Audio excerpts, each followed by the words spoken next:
Sebelum menonton berita pos keadilan, mohon like and subscribe. Selamat menyaksikan. Pembangunan TPST di Kertamukti, Kadis LH turun langsung untuk sosialisasi. Kabupaten Bekasi, pos keadilan, patut diacung jempol, kinerja dan tanggung jawab Kepala Dinas Lingkungan Hidup, Kadis LH, Syafri Doni Sirait terhadap pembangunan TPST, tempat pembuangan sampah terpadu, di Desa Kertamukti, Kecamatan Cibitung. Pasalnya, walau sudah final tentang pembangunan TPST tersebut dibahas di DPRD Kabupaten Bekasi karena ada laporan keberatan dari warga Kertamukti dan akhirnya diputuskan tetap melanjutkan pembangunan, Kepala Dinas ini turun ke warga untuk lakukan sosialisasi langsung. Beberapa hari sebelumnya, Doni, panggilan akrab Syafri Doni Sirait menerima surat masuk dari sejumlah orang yang mengatasnamakan warga Kertamukti. Dikonfirmasi tentang surat tersebut, Doni akui telah mendisposisikan ke Kasih Pengendalian. Walau awalnya Doni, sempat kaget, baca, hal penolakan pembangunan TPST, Kadis LH akan temui warga langsung. Doni tetap menyikapi. Kemarin kan ada memang yang menolak dan mengadukan ke Dewan, kita sudah selesaikan. Saya sendiri hadir pada pertemuan. Ketika sudah kita jelaskan, akhirnya warga yang hadir, termasuk kepala desa dan jajaran sepakat menerima pembangunan. Menurut saya sih sudah final, lah ternyata masih ada lagi, katanya kepada awak media di kantor DLH, Jumat, tanggal 25 Agustus tahun 2023, sore. Di pertemuan Jumat itu, Doni janji bahwa dirinya sendiri turun langsung untuk beri sosialisasi. Benar saja, di tengah warga masyarakat Kertamukti yang dihadiri anggota DPRD KAP, Bekasi, Camat Cibitung, Kepala Desa Kertamukti, Polsek Cibitung dan dari unsur Koramil serta tokoh masyarakat, sang Kepala Dinas tampak tenang dan bersahaja menerangkan maksud dan tujuan pembangunan TPST. Penjelasan Doni, pembangunan TPST adalah program pemerintah pusat demi meminimalisir penumpukan sampah di TPA, tempat pembuangan akhir. TPST tidak sama seperti TPA atau TPS, tempat pembuangan sampah. TPST memiliki fungsi sebagai tempat pengumpulan sampah sementara sebelum diangkut ke TPA, di mana sistem kinerja TPST adalah pengurangan sampah dengan cara sampah diolah secara teknologi canggih dan sebagainya hingga dapat dimanfaatkan kembali. Jelas Doni di tengah warga yang berkumpul, Selasa, tanggal 29 Agustus tahun 2023, pagi itu. Seperti diketahui, pemerintah pusat dalam hal ini Kementerian Lingkungan Hidup bekerja sama dengan Kementerian PUPR memberi perhatian kepada Kabupaten Bekasi yakni pembangunan TPST. Pembangunan dikerjakan langsung oleh pusat dengan menelan biaya berkisar 45 miliar rupiah lebih. Kalau kita hanya mempersiapkan lahannya saja, tutup Doni. Di tempat terpisah, Kepala Desa Kertamukti, Krisna Suwandito, menyambut baik hal pembangunan TPST di wilayahnya. Selama program itu baik insya Allah kami, atas nama warga desa, dukung.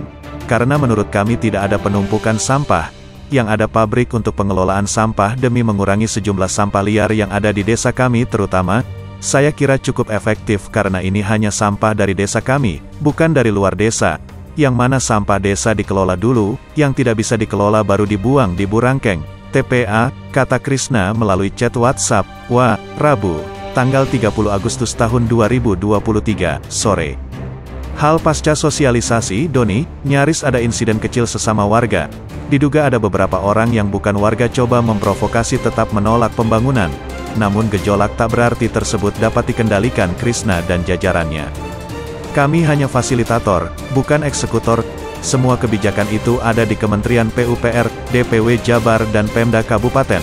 Jika memang ini tidak berjalan sebagaimana mestinya, insya Allah kami sendiri yang akan bertindak tegas, pungkasnya.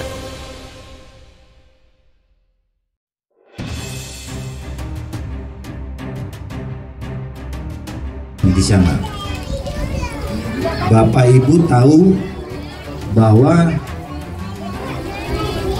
TPA kita itu ke depan akan menggunakan teknologi, tidak lagi menggunakan sistem open dumping yang sekarang. Dan sekarang ini pemerintah daerah bersama-sama pusat sedang membuka peluang investor untuk berinvestasi menggunakan teknologi. Ada yang menggunakan RDF. Kalau di negara-negara maju juga itu RDF, ada insenerator. Itu yang dilakukan di negara-negara maju.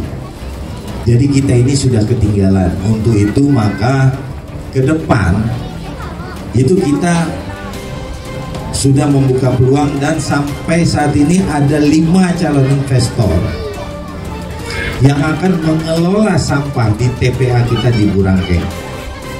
Jadi tidak bisa lagi main tumpuk seperti yang selama ini terjadi. Lalu kemudian apa TPST yang akan kita lakukan ini di Desa Kertamukti? TPST ini adalah tempat pengelolaan yang mana kapasitasnya itu hanya 50 ton, Bu.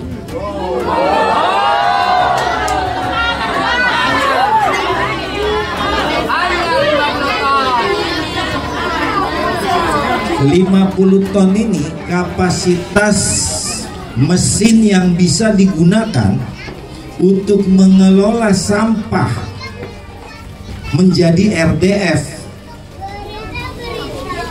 Artinya kalau sampai sampah yang dikelola, yang akan dikelola masuk ke TPST itu 60 ton dengan kapasitas 50 ton mesin itu, maka ada 10 ton yang tidak bisa tertangani di situ. Akhirnya akan bau. Tapi ini tidak. Kapasitas 50 ton ini, agar Bapak dan Ibu tahu, ini hanya diperuntukkan untuk Desa Kertamukti. Apabila masih memenuhi kuotanya, menggunakan desa di sebelahnya. Bahwa kemudian hal-hal yang dikhawatirkan masyarakat lewat sosialisasi ini sepertinya tidak terjawab, sehingga dipersilakan masyarakat untuk menyampaikan aspirasinya ke DPRD, yang mana kita tahu DPRD adalah wakil-wakil rakyat yang duduk di dalam pemerintahan itu sendiri. Jadi mungkin nanti tahap selanjutnya kita akan membahas ini di tingkat DPRD, walaupun sebelumnya sudah pernah. Itu, terima kasih ya. Berarti artinya pemerintah tetap melanjutkan TPST itu, Bang? Tetap, kita tetap akan melanjutkan. Walaupun ada penolakan? Ya, karena sebetulnya hal-hal yang dikhawatirkan masyarakat, dikhawatirkan loh. Dikhawatirkan akan bau dan apa, sebenarnya itu tidak terjadi. Makanya saya bilang ini sudah ada beberapa contoh, kayak di Surabaya zaman Bu Risma yang sampai hari ini juga berjalan, Kota Bandung. Jadi kalaulah tidak bisa menelaah seperti apa, ya silakan lihat contohnya seperti itu, di googling, di YouTube kan bisa lihat. Demikian berita Pos Keadilan. Simare melaporkan. Terima kasih telah menonton berita Pos Keadilan. Jangan lupa like and subscribe dahulu. Kunjungi www.poskeadilan.com.